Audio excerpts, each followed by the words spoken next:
Não há outro como tu.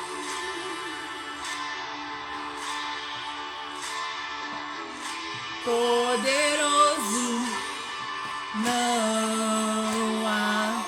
Tô animada, hein? Sobre todo nome. Vocês conhecem essa música do Wesley Santos?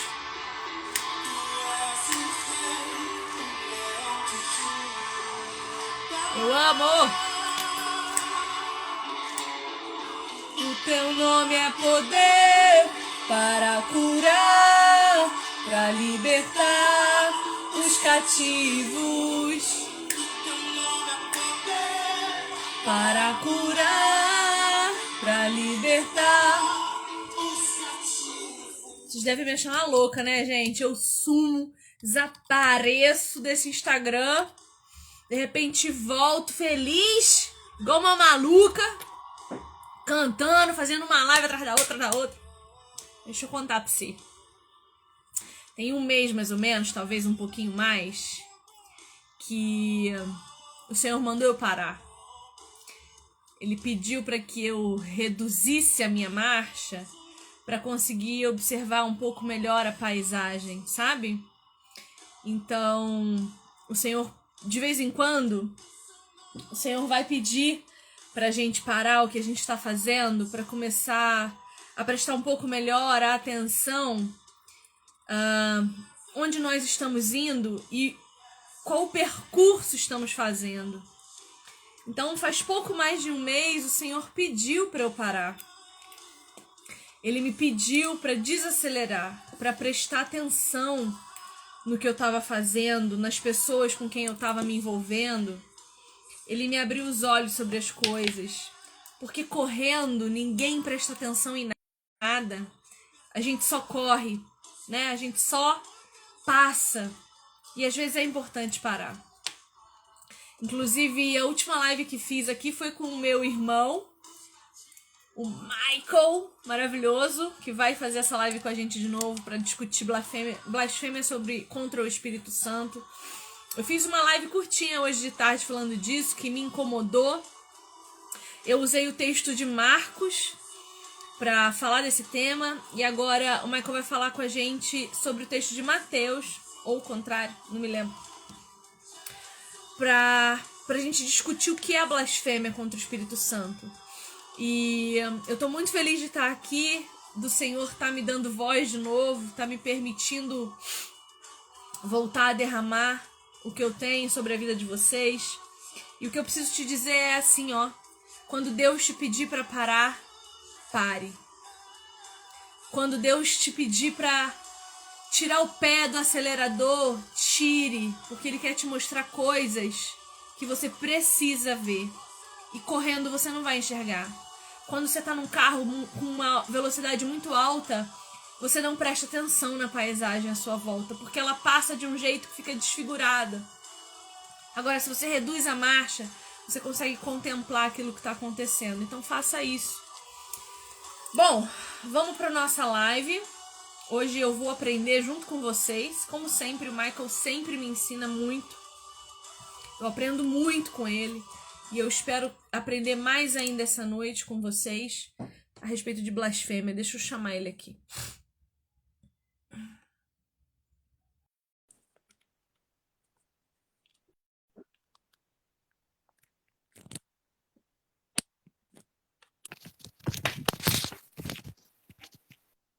Oi, minha querida, tudo bem? E aí, meu querido, como é que tá?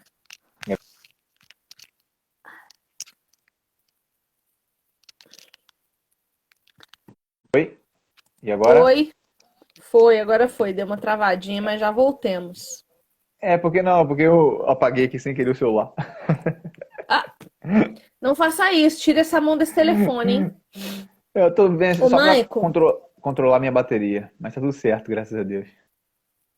olha só, obrigada por você estar aqui de novo. Ó, a última live que nós fizemos Foi dia 16 de abril, foi a última live que eu fiz, e eu só fiz aquela live porque já estava marcada contigo há 15 dias. Eu dei uma sumida e eu fico feliz de voltar e tá você aqui de novo. Tá vendo? Então eu que faço você sumir ou fiz você reaparecer? Não, é você que me traz de volta, você que me incentivou a voltar. Amém. Na verdade, assim, ó, sempre que eu tenho um tema muito polêmico e eu quero alguém para me dar mais embasamento bíblico, alguém para dar uma discutida mais aprofundada teologicamente, eu penso em tu. Eu falo assim, não, Ah, entendi. sensatez, Furada. sanidade. Eu penso direto em tu, Que benção. entendeu? Me sinto honrado de estar Então, aqui, sabe disso. eu me sinto honrada de ter você aqui também. Fico muito feliz. Eu aprendo de verdade, eu aprendo muito com você e sou grata à sua esposa por permitir que você tenha esse tempo aqui comigo, com o meu pessoal, porque 10 horas da noite tirar o marido da mulher, oxe, é Eu tava, pesado, dan- mas agradeço a ela eu por tava dando uma aula agora aqui, uma aula de música para uma criança de 7 anos que, poxa, sabe muito já. Tá até que essa hora, mais ou menos. belezinha, que coisa boa, que É. delícia. Eu fico feliz. Então, agradeço a sua esposa também pela oportunidade de ter você aqui.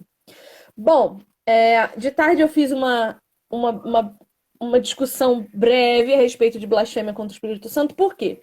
Porque eu fiz um post esses dias falando do que é blasfêmia contra o Espírito Santo. Mas eu tenho a Uhum. impressão de que o povo de Deus às vezes precisa de uns tapas ao vivo, assim, uns tapas falados. Que texto só não resolve. Então, eu vim falar sobre isso e achei que eu não exauri o tema. Eu não trabalhei ele à exaustão e eu queria mais. Só que eu não queria fazer isso sozinha. Então, eu quero que você faça o que te bem aprouver, ensine para nós o que você sabe a respeito desse assunto e fica à vontade. Eu estou aqui hoje para te ouvir. Vivi, eu agradeço a oportunidade, né, de estar aqui falando sobre um tema que é muito importante, né? Porque com certeza você sabe muito melhor que eu, mas as pessoas estão no meio, né, que qualquer coisa que é dita a elas, às vezes é dita como um blasfêmia contra o Espírito Santo. Por exemplo, eu já vi casos, não sei se você sabe desses casos, que uma pessoa vai contra o pastor, né?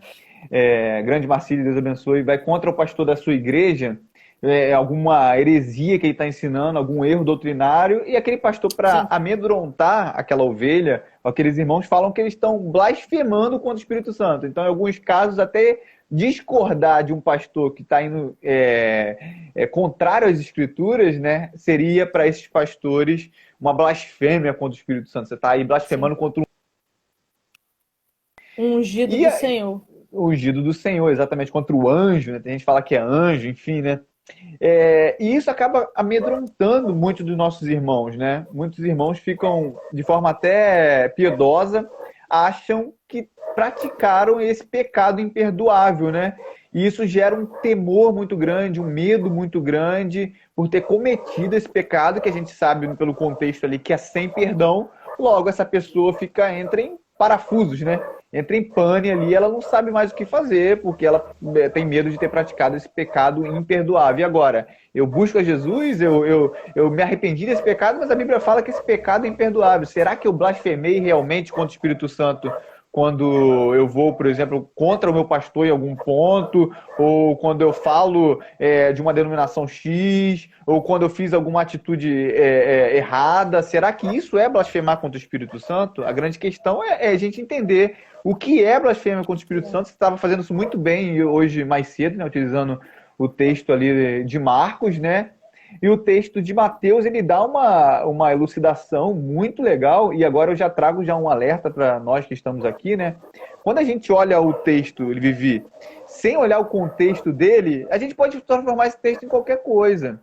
Se eu pegar aqui o Exato, texto de Mateus, por exatamente. exemplo, se eu pegar o texto de Mateus 12 aqui, onde fala sobre a blasfêmia contra o Espírito Santo, né? Aí, versículo 30, já chegar lá do versículo 30, 31, né? Por isso vos declaro: todo pecado e blasfêmia serão perdoados aos homens, mas a blasfêmia contra o Espírito Santo será perdoada. E agora, o que é blasfêmia contra o Espírito Santo? né? Então, se eu pegar o texto isolado Sim. aqui, pode ser o que eu quiser.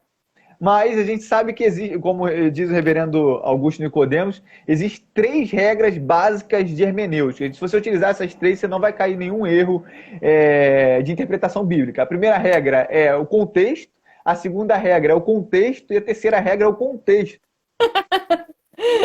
É.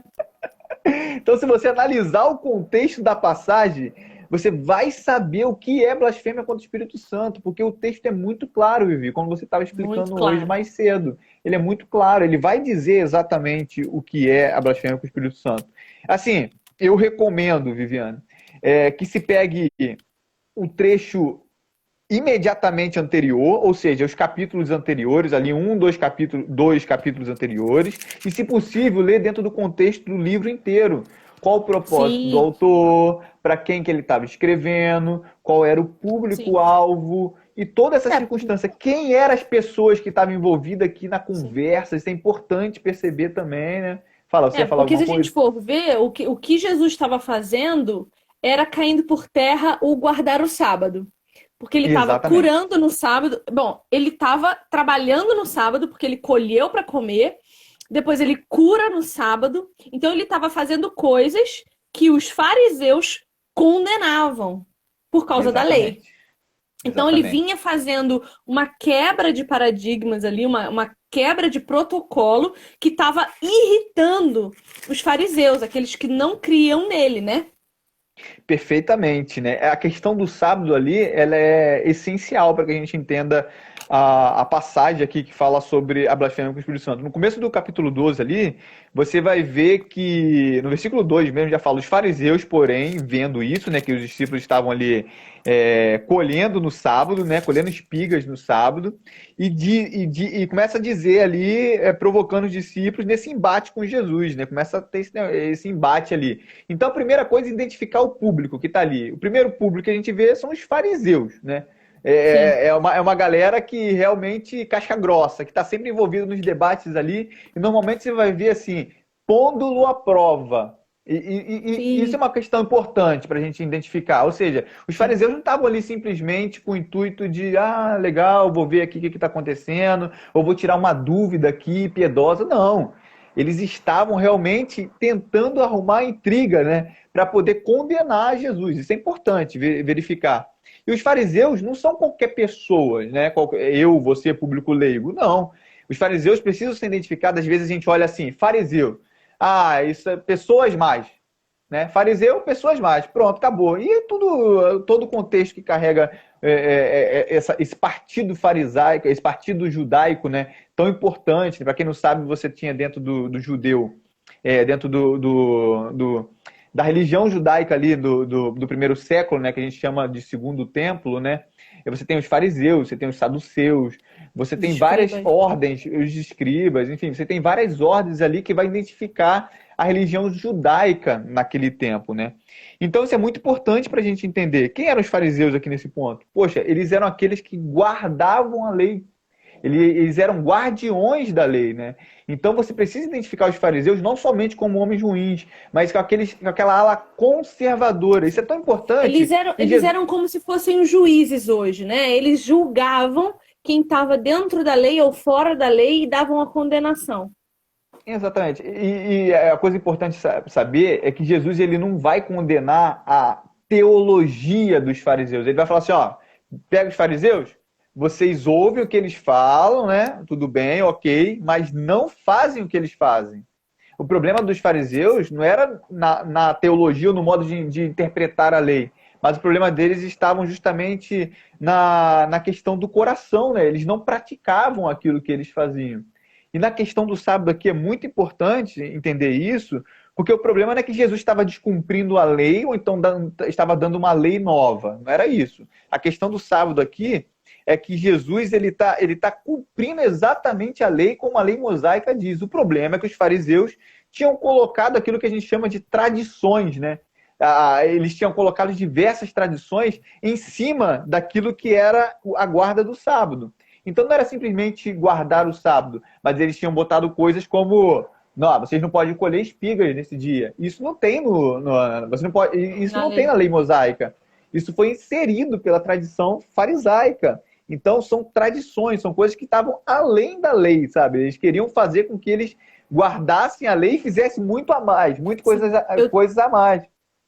Eu lembro de ter visto um seriado. Eu não vou lembrar o seriado, não vou lembrar nada, mas eu lembro muito do episódio que era assim, era o dia de guardar os sábados num bairro judeu.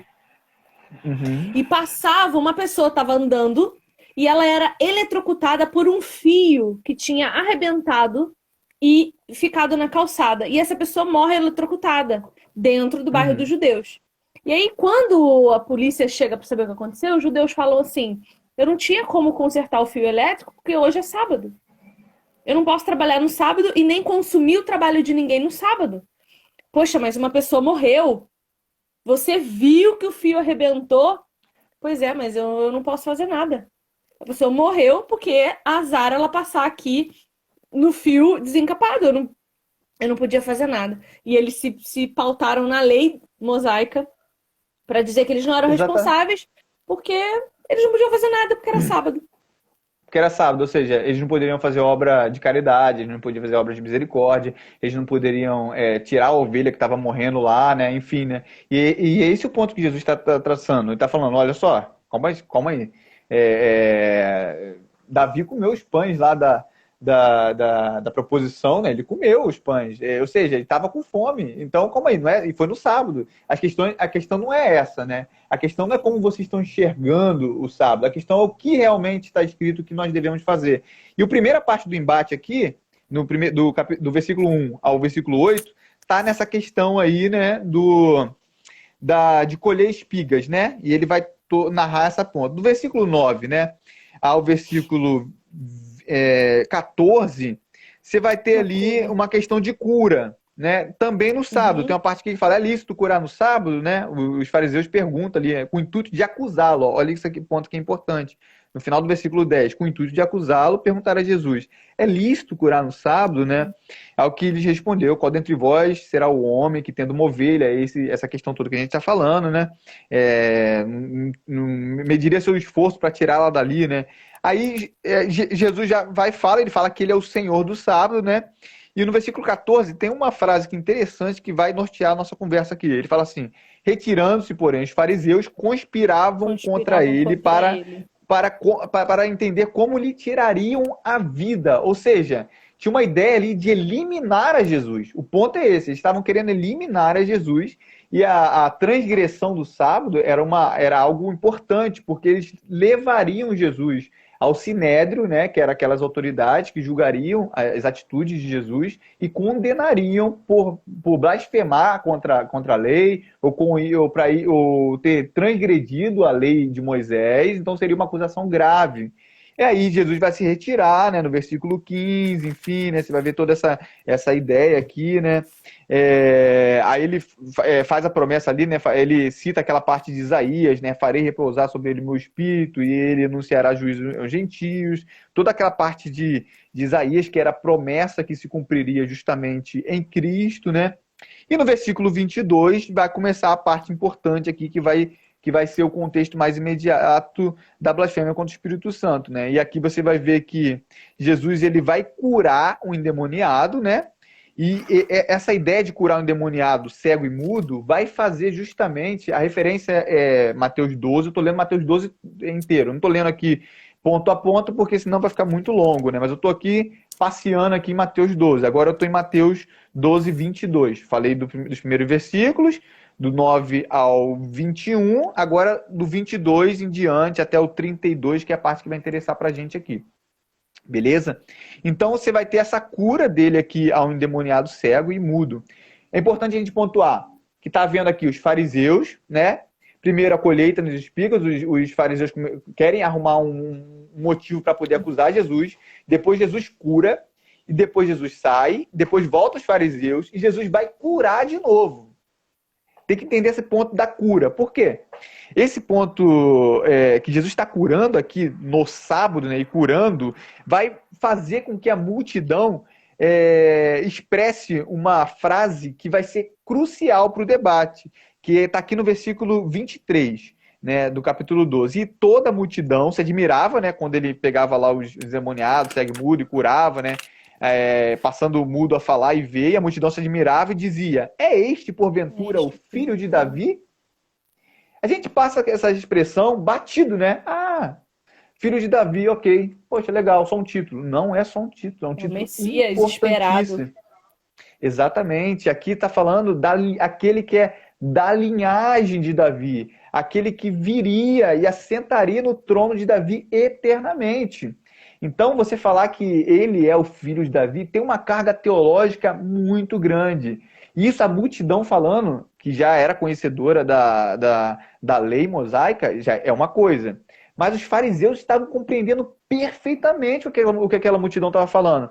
A multidão estava admirada, vendo Jesus curar, né? Aquelas curas, elas não eram simplesmente curas, mas elas tipificavam aquilo que o Messias haveria de fazer, ou seja, ele estava dando sinais reais que ele não era somente Jesus de Nazaré, ele era Jesus Cristo, né? O Messias aguardado. E a multidão está ali olhando estupefata, né? Olhando admirada e fala assim: é esse o filho de Davi? Ou seja, é esse que a gente está aguardando?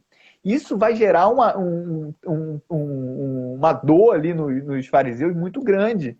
Porque eles vão Eu falar fico assim. pensando, sabe o quê? Estava estudando esses dias de escatologia, que eu ainda estou definindo o que sou. Aquela nossa conversa lá de o que sou, pré, pós, pá, pá. Aham. E aí eu fiquei pensando assim, como assim quando Jesus voltar, vai ter gente ainda não crendo? E aí um colega falou assim, mas quando ele veio da primeira vez, também teve quem não creu. Ele curou, ele ressuscitou, ele ressuscitou mortos. Ele fez coisas extraordinárias que a gente, quando lê, Perfeitamente. a gente não vai lá, a gente não visita o lugar, né? E olha que há quem não crê.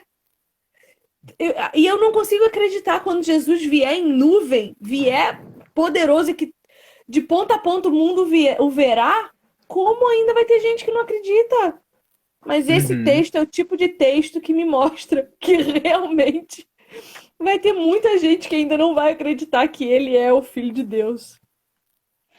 Ele fez tantos milagres, né? E os milagres, até que no capítulo 11, ele traz uma condenação muito grande aqui a Corazim, ó, 11:21. Ai de ti, Corazim, ai de ti, Betsaida, porque tem Tiro em Sidom. Se tivesse operado os milagres que em vós fizeram, há muitos que elas se teriam arrependido, com pano de saco e cinza, né? Ele fala que vai ter Uhum. juízo muito maior, né, para essas cidades, Essas né? Porque eles pessoas. viram muito mais milagres e não creram. Isso mostra pra gente uma coisa muito clara, né? Que milagre, você vê milagre, não significa que Não você vai crer, significa né? E nada. tem gente que fica procurando milagre para tudo quanto é canto aí. Se a pessoa não for salva, ouvindo a palavra de Deus, não reconhecer que Jesus é Messias pelas Escrituras, você pode vir o próprio Deus aqui e falar para ela: não, eu sou, ela não vai reconhecer. O E a modo gente como procura Deus. tanto milagre que as pessoas começam a produzir aquilo que a gente quer. Elas começam a Exatamente. criar aquilo que a gente quer ver para nos convencer de que cremos naquilo que não cremos. Exatamente. Isso é muito louco. Isso é muito doido. Aí os verdadeiros crentes estão aqui discutindo: será que eu blasfemei contra o Espírito Santo? Filha, se você está se incomodando com isso, é porque não. Porque você nem Exatamente. perceberia. Exatamente. E você vai ver, ô Vivi, só continuando a questão da passagem aqui, para a gente entender o que é Vamos. blasfêmia contra o Espírito Santo, né? Você vai ver que a multidão está falando que ele é filho de Davi, e os fariseus começam a murmurar, que o versículo 24, mas os fariseus ouvindo isso murmuravam, né? Este não espere demônios, senão pelo poder de Beelzebul, maioral dos demônios. Ou seja, Jesus estava dando indícios claros que ele era o Messias, aquele que salvaria a Israel, né? Salvaria o seu povo. A multidão começa a reconhecer isso. Os fariseus sabem disso. E agora eles querem descredenciar a obra que Cristo está fazendo ali, entendeu? Ou seja, Cristo está fazendo uma obra que vai evidenciar que ele é o Messias. Por isso que é muito importante a gente ver essa questão de cura e milagres como um ministério bem específico do Cristo, entendeu? e também delegado aos apóstolos. Eu não estou falando que Jesus hoje não cura, que não haja cura hoje. Eu estou falando que nessa época aqui haveria a necessidade de haver muitos milagres, porque era isso que confirmaria o ministério de Cristo. Sim. Essa ideia de... Hoje é questão muito mais extraordinária. E não uma questão assim ordinária, como a gente vê aqui no ministério dos apóstolos, no ministério de Cristo. Isso aqui tipificava verdadeiramente que ele era o Messias enviado. Isso porque Então, esse é o João ponto. fala que não tem como caber em livros tudo o que Jesus fez. Que se fosse ser escrito tudo aquilo que ele fez, não caberiam em todos os livros do mundo. Olha isso é muito Sim. incrível, né? Só para responder a pergunta aqui da irmã, quando ele tá trazendo juízo ali às pessoas daquela cidade, né? Aí você pode incluir todos aqueles que não creram, né? Isso A Letícia está inclui perguntando, governo. quando a Bíblia tem um sermão a uma cidade, Sim, está dizendo que seria uma pessoa, o governo, está dizendo que é um povo. é um povo Porque, daquela assim, cidade, isso aí. antigamente, as pessoas se dividiam por povos. Então, é como se fosse assim: a minha família é muito grande, então eu tenho um povoado. E aí, a minha família vai se reproduzindo entre si, crescendo um povoado. Então, aquele povoado tem uma cultura específica, uma crença específica, um Deus específico, né? Que nem sempre é o nosso Deus. Então, quando Jesus diz: olha, eu estive naquele povo, naquela cidade, naquele lugar, eu fiz milagres e prodígios, eu mostrei quem eu era, ninguém acreditou em mim. Então, sobre eles o juízo Exatamente. será maior. Porque eu me apresentei e me negaram, me recusaram, me rejeitaram. Exatamente, né? Então, esse ponto aqui, na verdade, que a gente chegou nele aqui, é os fariseus descredenciando a obra de Cristo para falar que ele não é o Cristo. Então, eles, ao invés de falar assim, não, sim, realmente, é o filho de Davi que está aqui, eles sabem que é o filho de Davi, porque aquelas obras ali identificavam ele como filho de Davi, o Messias aguardado, porém, propositalmente, esse é o ponto, propositalmente, deliberadamente, voluntariamente, eles descredenciam a Conspiração, obra. né? Conspiração, para Uma poder facção. justamente descredenciar a obra do Messias. Ou seja, eles sabem que é o Messias, mas eles falam assim, ó, isso aí não é o Messias não, hein? Isso aí, na verdade, não é pelo poder do Espírito que ele está fazendo isso aí, não. Lembre que aqui de 15 a 21, ele começa a citar Isaías, e ele fala aqui, ó, farei repousar sobre ele o meu Espírito. Ou seja, sobre o Messias estaria o Espírito de Deus. E Então, todas essas no obras que ele 15, faria... Sim, Jesus está falando, olha, Isaías apontava para mim. exatamente. Isaías sou eu. Isaías está dizendo que eis aqui eu, que fui escolhido por Deus, amado por Deus, em quem a alma de Deus se compraz, né? É isso? Exatamente. E o Luiz pegou aí na mosca. Conspiraram contra o próprio Deus, né? Porque conspirar contra o Messias, isso que é importante agora a gente frisar, é conspirar contra o Espírito que estaria no Messias. Sim. Por isso que é blasfêmia contra o Espírito. Sim. Porque você tirar a obra, que é o Espírito que está fazendo através de Cristo, né? Em Cristo, ele está ali, ele é ungido do Senhor. Isso que é o significado da palavra Messias, né? A palavra Cristo, é ungido do Senhor, é aquele sobre quem está o Espírito de Deus. Sim. E todas aquelas coisas são as curas, os milagres, tudo isso que apontava para ele, que é o Messias, e ele viria de salvar, aquele que salvaria, né? Isso é o significado do nome de Jesus. Então ele está falando assim, olha, os fariseus estão falando, não, isso aí não tem nada a ver com o Espírito de Deus, nada a ver com Isaías.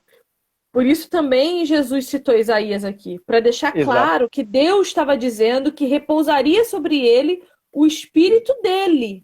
Exatamente. Deus repousaria sobre Cristo o seu próprio Espírito, anunciando juízo aos gentios. Né? Ele continua em 19. Não contenderá, nem gritará, nem alguém ouvirá nas praças a sua voz. Não esmagará a cana quebrada, nem apagará a torcida que fumega, até que faça vencedor o juízo. Perfeito. E no seu nome esperarão os gentios. Então existe todo... É o que você está falando. Existe todo uma colheita, uma cura, um julgamento de sábado, uma nova cura. E Jesus fala daquele que o anunciou, dizendo que habitaria nele o próprio Espírito de Deus. E aí, na sequência, ele já sabendo que isso ia acontecer, claramente, os fariseus condenam o espírito que habita nele. Exatamente. Os fariseus estão falando assim, olha só, na verdade o que esse cara está fazendo aí não tem nada a ver com o Espírito de Deus, tem nada a ver com o que o profeta Isaías anunciou, nada a ver. Ele está fazendo isso aí por Beelzebul, né? Ele está fazendo aí pelo próprio Satanás, pelo próprio diabo, na verdade, né? Os demônios que ele está expulsando, ele está expulsando em nome do próprio diabo e não em nome do Espírito de Deus. Esse é o ponto principal que a gente precisa pegar aqui, né? E isso, gente, é deliberadamente. Eles sabiam que isso não era verdade. Eles conheciam, estão falando dos fariseus, eles conheciam as escrituras, conheciam as profecias, sabia que ali quem estava diante dele era o Messias. Eles não estavam Sim. enganados. Eles estavam Sim, fazendo e aquilo eles também usaram propositalmente. isso para enganar o povo, né? Eles estavam Exatamente. fazendo isso também para enganar, para não perder poder. E a gente vê isso até hoje, né? Exatamente, né? E você vê ali que a ideia do Beelzebu, né? Essa expressão significa o príncipe dos demônios, né? Ele é identificado também com Satanás, né? E essa expressão ela significa em hebraico Senhor das Moscas ou Príncipe Baal, né? Uma divindade bem conhecida da gente no Antigo Testamento. E essa argumentação falaciosa, né? Ela vai apontar justamente mostrando que aquelas obras, todas essas obras que Jesus estava fazendo, curar, operar milagres, ser senhor do sábado, fazer coxo andar, cego ver, que evidenciavam que ele estava na frente ali, era o Messias, era na verdade produzida pelo próprio diabo. Olha que absurdo, né? Que absurdo. Ele tá descredenciando a obra de Cristo, não somente descredenciando, mas aí é a questão da blasfêmia. Falando que, na verdade, não é o Espírito, mas é o próprio diabo que está operando aquilo ali. E esse é o ponto. Eu acho importante também a gente falar assim, ó. Os fariseus estavam descredenciando Jesus e dizendo que o que ele fazia era em nome de Satanás. Mas hoje nós fazemos o quê? Vemos obras de Satanás e dizemos que é obra de Jesus. Isso também é um descredenciamento do Espírito Santo. Isso também é uma blasfêmia contra ele, não é? Por exemplo, nós temos hoje espíritos malignos tomando posse de corpos humanos para falar com seres humanos. Existem religiões pautadas nesse movimento. E eles afirmam que é Deus fazendo. Afirmam que são mensageiros de Deus agindo. Uhum. Ou tu acha que isso não? aí, eu acho que seria mais um engano, né? A blasfêmia com o Espírito Santo seria mais uma questão de você retirar a propriedade do Espírito da obra do Messias. Por quê? Se você tira ali o Espírito, né, do Messias, a atuação do Espírito Santo do Messias, ele não é mais o Messias. Ele não é mais o Salvador. Ele não é mais aquele que pode salvar. Ou seja, ele ultrapassou toda a possibilidade de pecados.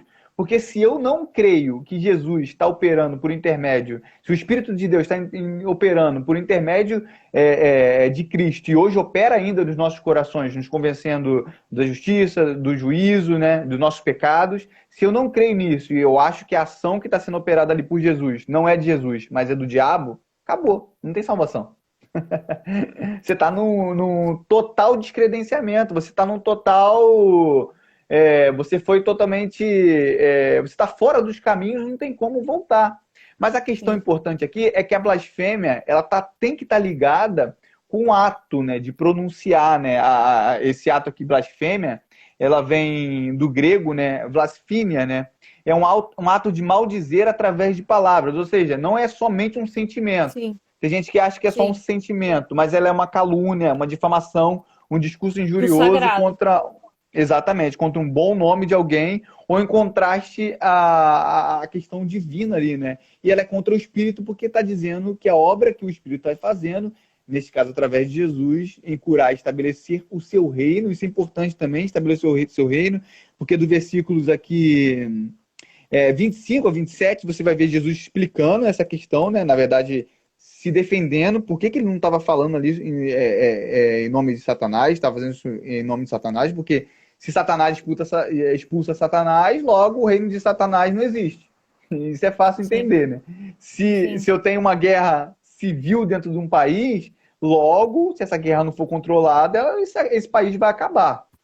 Né? Você vai lutar um contra o outro. Se há uma batalha entre o reino dos céus e o reino das trevas, e Satanás está expulsando Satanás pelo próprio Satanás, então esse reino logo não subsistirá. Ou Satanás é muito burro, né, de estar lutando contra si mesmo, ou alguma coisa ali está errada, né? A batalha que existia aqui nesse ponto é a batalha do reino de Deus contra o reino das trevas. E isso mostra evidencialmente que Jesus ali está fazendo a obra do Espírito e está vencendo a batalha, né? Esse é o ponto aqui, a partir do versículo 28, né? Ele fala que se porém eu expulso demônios pelo Espírito de Deus, certamente é chegado o reino de Deus sobre vós. Esse trecho é fundamental para a gente entender. Lembra da mensagem de João Batista e de Jesus assim que ele saiu do deserto e começou a pregar o Evangelho? Arrependei-vos, pois é chegado o reino dos céus. Isso, o reino dos céus, o reino de Deus. Né? Ou seja, eu venci a batalha. Que batalha foi essa? Foi a batalha do deserto, onde Jesus foi tentado e venceu Satanás na batalha. Lembra que Jesus é o novo cabeça, né? É a cabeça pelo qual agora nós somos nova criação. A primeira cabeça que representa a humanidade é Adão. Adão perdeu a batalha contra o diabo, lá no Éden, em condições boas, em condições excelentes, né, no paraíso, sem ter o pecado ainda, mas podendo pecar. Jesus vence essa batalha, a mesma batalha contra Satanás, né? Precisava vencer essa batalha precisava ser lutada novamente, né? Por isso que você vai ver a expressão ali que é levada, na verdade o Espírito de Deus conduziu Jesus a ser tentado. Por quê? Porque isso tinha que acontecer. A primeira batalha foi perdida por Adão. Alguém de nós, um ser humano, tinha que ganhar essa batalha, mas só ganharia se fosse um verdadeiro Deus. Por isso que ele tem que ser o Deus encarnado. E ele vence essa batalha lá no deserto, passando 40 dias em jejum, né? Em estado debilitado, em estado totalmente ao avesso, né? Na verdade, de Adão, ele consegue vencer essa batalha. E é por isso que a partir daí ele começa a pregar o evangelho. Se você pensar comigo, Viviane, não havia proselitismo aos judeus. Os judeus não pregavam o evangelho. A nação de Israel, eles eram luz para as nações. Eles precisavam ser aqueles que seriam a base para que outras nações veriam a atitude deles, veriam ali o Deus de Israel, o Deus de Javé, né? O Deus Javé, e veriam neles a glória de Deus. Iriam até Israel, seriam levados até Israel. Mas não há um proselitismo, não há um anúncio de evangelho, de boa nova. Não há, por quê? Porque o reino aqui ainda está debaixo de Satanás, porque Satanás ele venceu a batalha no Éden. O mundo era do maligno aqui, no sentido que ele era o Senhor do mundo. Jesus precisa vencer essa batalha, e quando ele vence, é por isso que ele fala aqui, né, que no seguido, né, no versículo 29, ou pode alguém entrar na casa do valente e roubar-lhe os bens, sem primeiro amarrá-lo? Ou seja, lá no deserto, Jesus amarrou Satanás, né? Agora sim, amarrar em qual sentido? Você vai falar assim, poxa, Satanás está amarrado? Como assim? Ele não atua no mundo? Atua no mundo, ele atua. Mas ele está amarrado no sentido de Apocalipse, lá, Apocalipse 20, 1 a 3. Dá uma olhadinha nesse texto. Só para você entender o que é amarrado. 20, de 1 a 3, ó. Olha o que diz o texto. Então vim descer do céu um anjo, tinha na mão a chave do abismo e uma grande corrente. Ele segurou o dragão, a antiga serpente, que é o diabo, Satanás, e o prendeu por 1000 anos. Eu estou falando dentro de uma escatologia agora milenista. Lançou-o no abismo, fechou-o e pôs o selo sobre ele para que não mais enganasse as nações. Esse é o ponto principal. Não mais enganasse as nações até completarem os 1000 anos. Depois disso é necessário que ele seja solto por pouco tempo. Ou seja, Jesus prendeu a Satanás com qual intuito? De não mais enganar as nações. O que isso significa, Mike? Significa que agora todas as nações podem ouvir o evangelho na sua própria língua e responder positivamente ao evangelho. Isso não havia em Israel. Isso vai passar a haver depois do evento do Pentecostes. Agora eu quero fazer um paralelo bem claro com você aqui. Pentecoste, qual é o milagre que há lá? Milagre das línguas, né? Línguas. Lembra que no Pentecoste havia vários povos, né? Na festa de Pentecoste havia vários povos que tinham ido até Jerusalém, povos que não falavam as suas próprias línguas, né? Então, naqueles povos ali, o milagre que está, quando Pedro começa a anunciar o evangelho a todos, há um milagre ali agora de interpretação. Eles conseguem entender a língua que eles estão, que Pedro está falando na sua própria língua. E desce sobre eles o Espírito. O Espírito. E eles ali, as 1.000 pessoas são convertidas ali, são batizadas no Espírito. A gente sabe que batizado no Espírito, dentro de uma tradição saudável, não é simplesmente falar em línguas, mas é ser convertidas realmente, né? Ter o selo do Espírito Santo. E ali eles agora são povo de Deus, assim como Israel. O que isso remonta? Para o judeu isso é fácil entender. Um evento que foi confundido as línguas. Você lembra que evento é esse?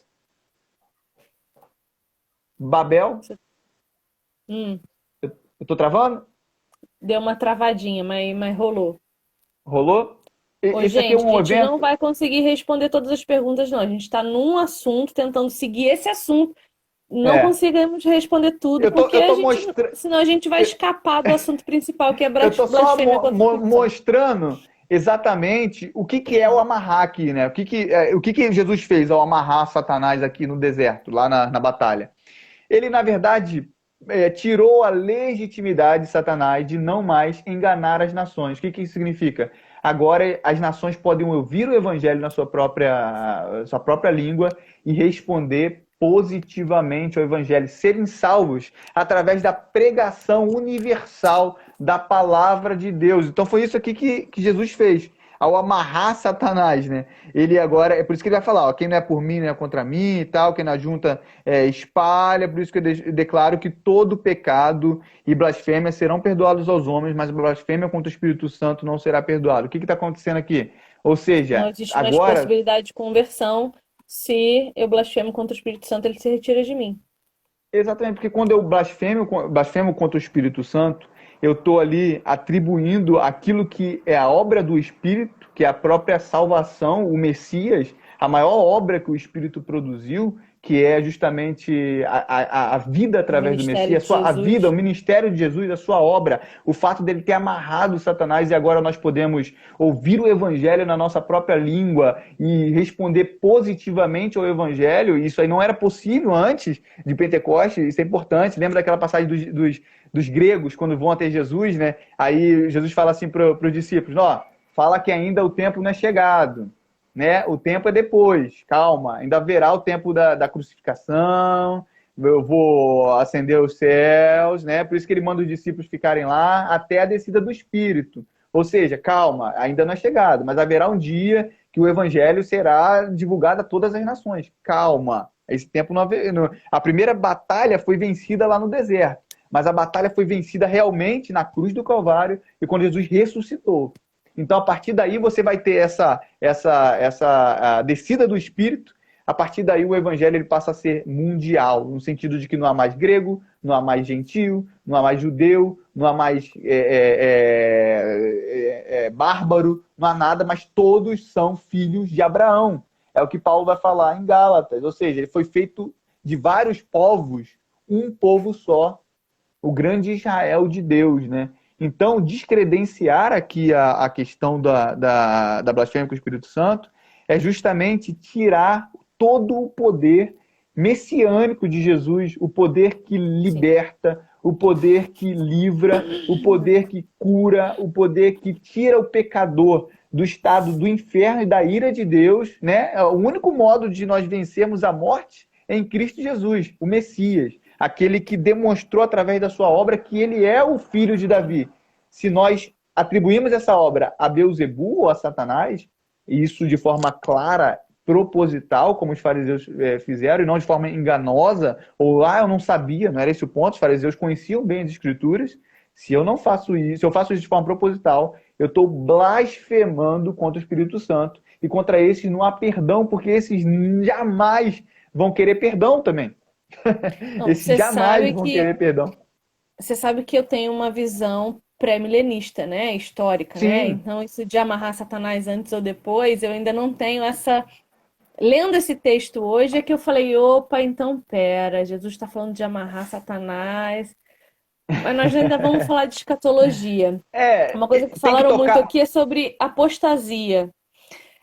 Eu creio, não sei você, Michael, mas eu creio que quem apostata nunca creu. Exatamente. Apostasia Deus, é seus, né?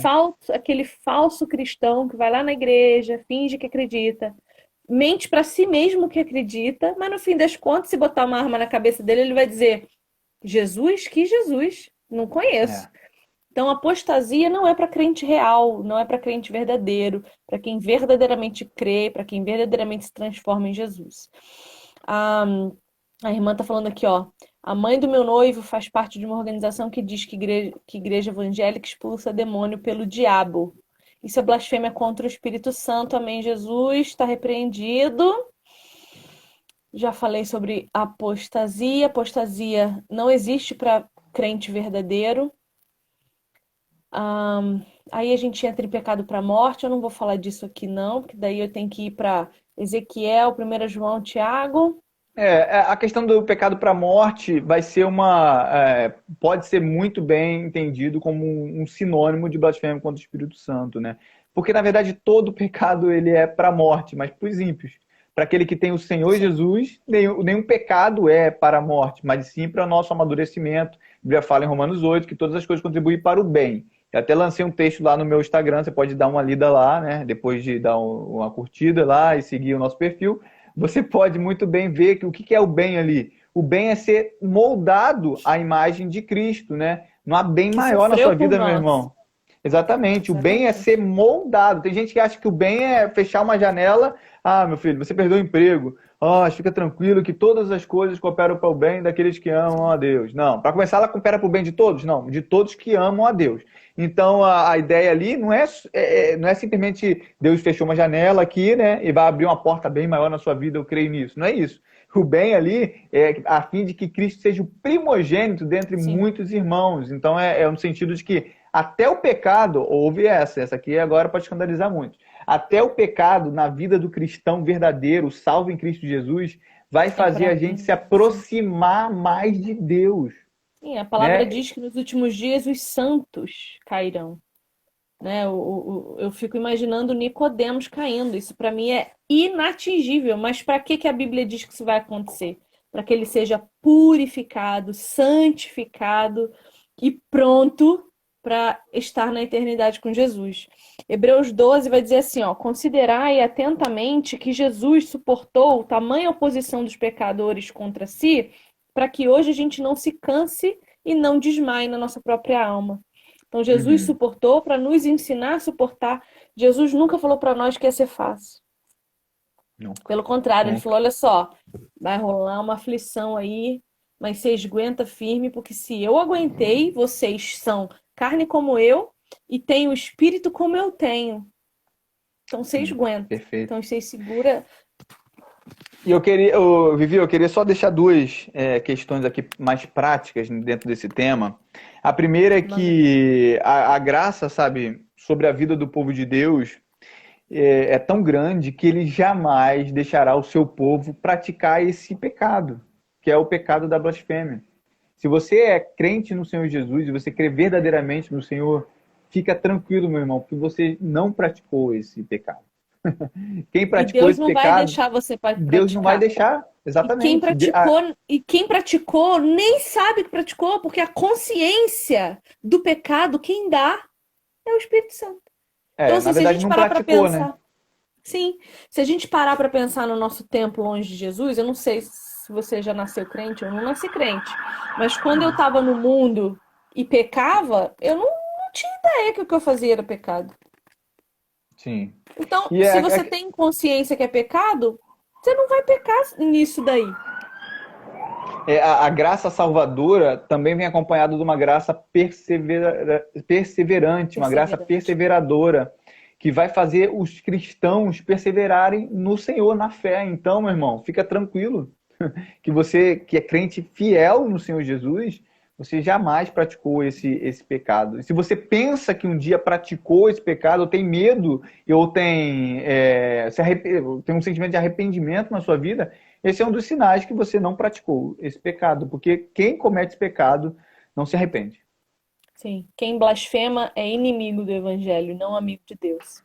Né? A Exatamente, né? gente tem que ter isso conscientemente. E aí, assim, ó, vou dar dicas da Tia Vivi que você não pediu, mas eu vou dar mesmo assim. Se você tem um pensamento recorrente, acusatório, de culpa, de remorso e de qualquer coisa que não te deixe sair, procure um psicólogo. Pode ser que o seu pensamento seja relacionado a algum problema que você está passando emocional ou psiquiátrico. Porque não é comum que a gente viva à base da culpa, que a gente se sinta o tempo todo com a necessidade de encontrar uma forma de colocar nas nossas costas as obras de Jesus. Porque o que é a culpa se não você tirar de Deus a autoridade do perdão? É diminuir a obra de Cristo. Claro, quando eu acredito que alguma coisa que eu fiz não é perdoável, eu estou dizendo para Jesus que o sangue dele não é suficiente. Eu Perfeito. estou dizendo que a cruz dele não é suficiente para redimir o mundo inteiro. Jesus escolheu um povo. Deus, né? Deus escolheu um povo que entregou a Jesus. Nenhum do povo de Cristo se perderá. A palavra de Deus diz, Jesus diz que viria para que nenhum dos que fossem entregues a ele por Deus se perdesse. Então fica sossegado, a gente tem que entender a liberdade de Jesus. Só que a gente está tão acostumado a ficar encontrando gaiola, amarra, e corda, e mordaça, e capuz. A gente quer viver uma escravidão a todo custo. E não é assim que funciona. Jesus falou, seja livre em mim. Tenha paz. Se você pecar, eu te ajudo. O Espírito Santo está aí andando com você. Óbvio que num encontro genuíno com Jesus, a resposta que a gente dá é santidade. Né? Quando eu busco muito a presença de Deus, a santidade dele se faz presente na minha vida e não a treva que compactue com a luz. Não há treva que ande com a luz. Então é natural que a gente vá se limpando de amarras, se limpando de pecados de estimação. Se isso não está acontecendo, então você não está buscando o suficiente. Não quer dizer que você não é salvo, não quer dizer que Jesus não te ama. Não, vai ver que você não está dedicando tempo suficiente para Deus. Você não está lendo. Não está mortificando a carne, né? Exatamente. E o que é mortificar a carne a não ser, assim, ó, mortificação de carne mesmo? Orar. Ai, mas eu não consigo. Não interessa. Ninguém está dizendo que é para ser fácil. Ninguém tá perguntando a tua opinião. Vai lá e ora. Ajoelha e fica quieto lá. Ah, mas eu não sei o que dizer. Fica quieto lá. Lê Salmo. Eu tô com um projeto à meia-noite. Faz 54 dias. Meia-noite. Nós estamos no 54º Salmo. A gente lê o Salmo. Ora o Salmo. E aí a gente a gente começa meia-noite, tá chegando a 1h30 da manhã, tem dia. Porque a galera se envolve. Não tem como você não se envolver se você se compromete. Tem coisa mais mortificadora de carne do que ler a palavra de Deus. E não é só assim, não. Pô, por que tá dizendo isso aqui? Deixa eu entender atrás, que é o que nós começamos dizendo aqui. Você quer entender o porquê do texto? Leia o contexto. Sabe? O recurso não falta. Ah, Vivi, mas eu não consigo comprar. Tem muito material gratuito. Tio Nico, tio Dias Lopes. Tem nós aqui, né, Maico? Cara, tem muita gente trabalhando gratuitamente para a honra e glória do nosso Senhor Jesus. Se você não está aprendendo da Bíblia, é porque você não está estudando ela. Se o que você está aprendendo dela não está te transformando, é porque você não está se dedicando a isso o suficiente. E aprender da Bíblia é conhecer o próprio Deus, né? Se a gente não quer aprender a Bíblia, a gente não quer conhecer a Deus. Pois é, aí eu vi pessoas se manifestando com relação ao meu post de blasfêmia do Espírito Santo. Eu vi as pessoas se manifestando de uma forma que era nítido para mim que elas não sabiam sequer do que elas estavam tendo medo. Não, será que eu blasfemei? Tá, mas você sabe o que é blasfemar? Você não, é um medo que te plantaram e você aceitou. Então, o convite que eu e Michael estamos fazendo essa noite a você, né, falando sobre esse tema para desmistificar coisas decida não ter medo. Decida não acreditar em tudo que te falam. Decida em não ir para o culto ouvir o pastor sem conferir o que ele disse na palavra de Deus. Porque ele também é homem e erra. Porque o Espírito Santo habita o profeta, mas o espírito do profeta também habita o profeta. Então a gente precisa ter essa consciência de que se eu não sei a respeito de Deus, qualquer coisa que me for dita, eu vou achar que eu tô errada. E em momento nenhum, Jesus Cristo diz que ele é uma prisão. Que ele é medo, que ele é culpa, que ele é desespero. Não, ele é transformação de vida, de mente, de consciência. Ele é renovação, ele é metanoia. Então calma, respira. Né, Michael? Respira. Sabe, compra uma Bíblia de estudo aí, parcela em 10 vezes, se você não tem dinheiro para comprar. Para você conseguir saber, pelo menos, do que você tem medo. Perfeito, Vivi. Tô contigo no abro. Então é isso. Muito obrigada pela tua exposição. Eu gosto demais de ouvir você. Você é muito coerente, muito. Eu gosto, hein? É o futuro tio-nico do país. Ixi, tá muito longe, tá doido? Amor, profecia, recebe aí. Opa! Vou até falar em línguas. Ó, mas se o pessoal ficou com alguma dúvida aí, alguma coisa, quiser me mandar uma mensagem no direct, eu vou ter o maior prazer em atendê-los. Eu sei que Estamos não tem aí. como falar tudo aqui, é uma live, a gente está fazendo um panorama, né? Uma geralzão, um resumo sobre o que é a blasfêmia contra o Espírito Santo, enfim, entendendo isso biblicamente, né? Diferente de muita gente que pega isso aí para poder inibir muito crente, ou para poder manipular, enfim, né? E a gente está tentando entender o que a Bíblia diz. Então, é isso que a Vivi falou, confira sempre com a palavra, faça como os bereanos, olhe a palavra, estude a palavra, viva a palavra, porque se a gente conhecer bem a palavra de Deus, as heresias vão ser melhor filtradas, né? Não tente conhecer as heresias, conheça a palavra de Deus, porque você conhecendo bem a palavra de Deus, as heresias vão bater e vão voltar, porque não tem como penetrar nisso. Exatamente. Bom, então nessa live falamos do livro de Mateus. Na anterior a essa, que está salva também, falei do livro de Marcos. Um pouco mais salgadinha do que Maico, talvez um pouco mais brava do que Maico, talvez brigando um pouco mais do que Maico, mas nessa mesma pegada. Eu te agradeço por você ter vindo aqui e, até a próxima, né, nego? Que isso, eu que agradeço vocês. Se vocês quiserem também lá no meu perfil, tem uma aula, né, que eu dei numa escola dominical também sobre blasfêmia com o Espírito Santo. É uma aula de 1 hora, então eu consigo fazer Foi no Meet, então tem como ali tá meio olhando pro lado, mas enfim, tem um conteúdo ali que dá para vocês aproveitarem assim com mais exatidão, um pouquinho mais de aprofundamento também. Agradeço você, Vivi. Muito obrigado, tá, por chamar. Fico muito feliz de estar com você. Chamarei novamente, fique sossegado. Um beijo a todo mundo que assistiu. Obrigada pela paciência de nos ouvir. Ficar 1 hora ouvindo alguém falar é uma dispensação de amor, eu acho, né? Porque hoje em dia o tempo da gente é tão corrido, né? Então, Verdade. Vem contar para nós o teu testemunho, o que você aprendeu com a gente. Vem contar o que você aprendeu para eu aprender também, porque eu quero aprender mais também. Fiquem com Deus. Eu também.